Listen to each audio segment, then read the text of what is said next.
नमस्कार दोस्तों, आपका स्वागत है मेरे इलेक्ट्रिकल ट्यूटोरियल चैनल पे।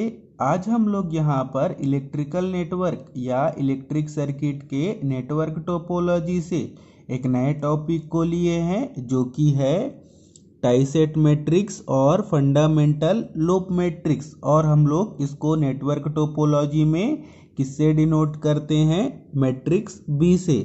तो आज हम लोग यहाँ पर सीखेंगे कि किसी भी दिए हुए इलेक्ट्रिक सर्किट का यूज करके टाइसेट मैट्रिक्स या फंडामेंटल लूप मैट्रिक्स को किस प्रकार से बनाया जाता है, और साथ ही साथ यहाँ पर समझेंगे कि किसी भी दिए हुए इलेक्ट्रिक सर्किट के टाइसेट मैट्रिक्स या फंडामेंटल लूप मैट्रिक्स के वैल्यू को डिटरमाइन करने के लिए हम लोगों को कौन कौन से स्टेप्स को फॉलो करना होता है। तो आइए स्टार्ट करते हैं आज के इस टॉपिक को, जो कि है टाइसेट मैट्रिक्स और फंडामेंटल लूप मैट्रिक्स। तो अब हम लोग यहाँ पर सबसे पहले समझेंगे या सीखेंगे कि किसी भी दिए हुए इलेक्ट्रिक सर्किट के ओरिएंटेड ग्राफ से किस प्रकार से टाइसेट मैट्रिक्स के वैल्यू को डिटरमाइन करने के लिए हम लोगों को कौन कौन से स्टेप्स को फॉलो करना होगा,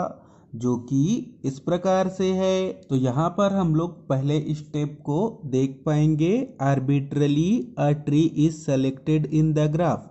तो हम लोग यहाँ पर पहले पॉइंट या पहले स्टेप से समझ सकते हैं कि जो हम लोगों को इलेक्ट्रिक सर्किट का ओरिएंटेड ग्राफ दिया होगा, तो हम लोगों को उस ओरिएंटेड ग्राफ का यूज करके किसी एक रैंडम ट्री को ड्रॉ करना होगा, या हम लोगों को न्यूमेरिकल प्रॉब्लम पर दिए हुए कंडीशन के अकॉर्डिंग हम लोगों को उस ओरिएंटेड ग्राफ के ट्री को ड्रॉ करना होता है।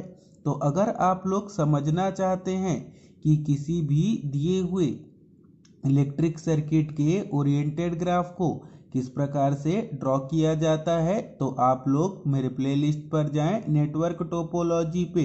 उस पर मैंने समझाया है कि किसी भी दिए हुए इलेक्ट्रिक सर्किट के ओरिएंटेड ग्राफ को किस प्रकार से ड्रॉ किया जाता है। तो आप लोग उस वीडियो को शुरू से लेकर अंत तक देखें। अब हम लोग यहाँ पर आगे देखेंगे कि टाइसेट मैट्रिक्स और फंडामेंटल लूप मैट्रिक्स के वैल्यू को डिटरमाइन करने के लिए हम लोगों को स्टेप 2 पर क्या करना होता है। तो अब हम लोग यहाँ पर सेकेंड पॉइंट पर देखेंगे, form fundamental loops with each link in the graph for the entire tree.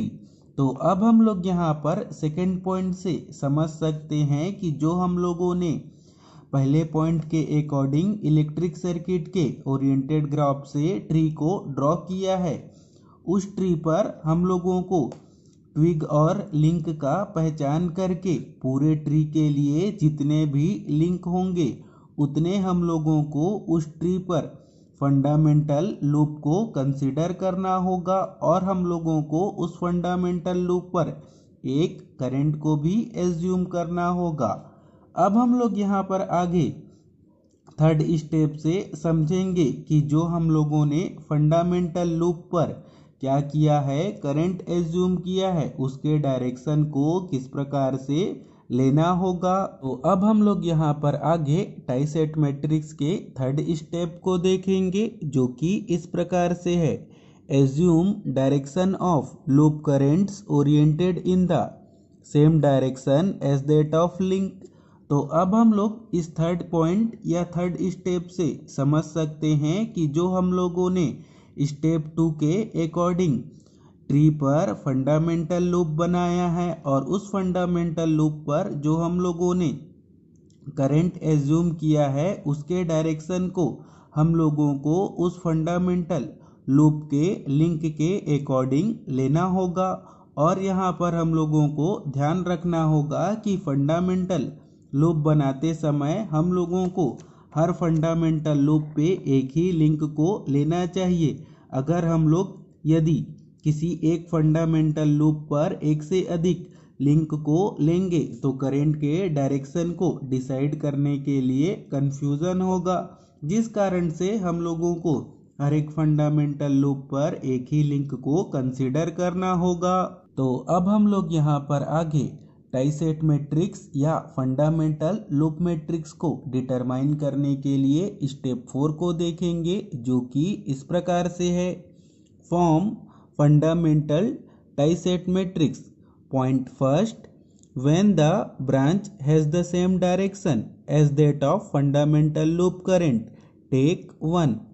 Point 2, when the branch has opposite direction as that of fundamental loop current, take -1. Point third, when the branch is not in the fundamental loop, take 0. तो अब हम लोग यहाँ पर आगे step 4 से समझ सकते हैं कि जब हम लोगों को टाइसेट मैट्रिक्स या फंडामेंटल लूप मैट्रिक्स के वैल्यू को डिटरमाइन करना हो तो सबसे पहले हम लोगों को एक मैट्रिक्स को ड्रॉ करना होगा, जिसके रो पर हम लोगों को दिए हुए इलेक्ट्रिक सर्किट के ओरिएंटेड ग्राफ के ब्रांच को लेना होगा और हम लोगों को उस मैट्रिक्स के कॉलम पर जो हम लोगों ने फंडामेंटल लूप करंट लिया है उसको लेना होगा। तो अब हम लोग यहाँ पर स्टेप 4 के पहले पॉइंट से समझ सकते हैं कि ओरिएंटेड ग्राफ के अगर ब्रांच में जो डायरेक्शन दिया है वो फंडामेंटल लूप करंट के जैसा हो तो हम लोगों को टाइसेट मैट्रिक्स पर क्या लेना होगा या क्या पुट करना होगा, 1 पुट करना होगा।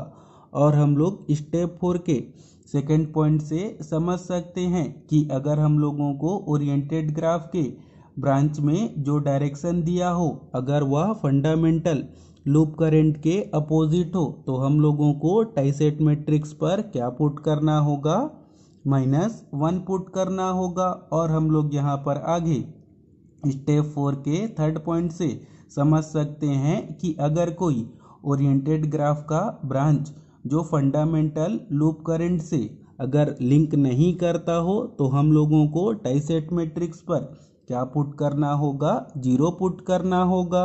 तो इसी के साथ ही हम लोगों का आज का यह टॉपिक कंप्लीट हुआ, जिस पर हम लोगों ने सीखा कि नेटवर्क टोपोलॉजी में टाइसेट मैट्रिक्स या फंडामेंटल लूप मैट्रिक्स बनाने के लिए हम लोगों को कौन कौन से स्टेप्स को फॉलो करना होगा। तो अगर आपको यह सब बताने का मेथड, समझाने का मेथड अच्छा लगा हो तो इस वीडियो को लाइक एंड शेयर करें और मेरे चैनल को सब्सक्राइब करें। Thank you, all the best.